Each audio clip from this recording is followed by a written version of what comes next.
उनखे कबूतर तमामु घणा पसंदि हुआ। मां अक्सर उनखे कबूतरनि सां रांदि खेॾंदे ॾिसंदो हुयुमि। हू उन्हनि सां प्यार जा बोल बोलींदी हुई।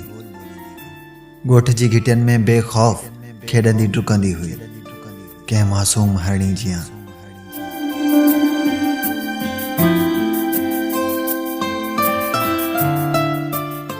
हथ में कबूतर, पेरनि में पायल, कननि में चूड़ीअ वारा झुमका। पर कुछ वक़्त खां पोइ हू गुमसुम रहण लॻी कंहिंजी सोचनि में। कबूतर हाणे हुन जी तवज्जो लाइ सिकंदा आहिनि। हू हाणे ॻोठ जी घिटियुनि में बि नज़र न ईंदी आहे। शायदि हू ही ॻोठ छॾे हली वई आहे।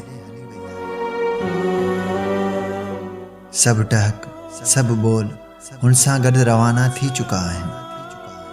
कंहिं ॿुधायो त हुनखे मुहबत में कोई दगा ॾेई वियो आहे ऐं हू हुन बेवफ़ा खे विसारण लाइ हीअ ॻोठ हमेशह लाइ छॾे वई आहे।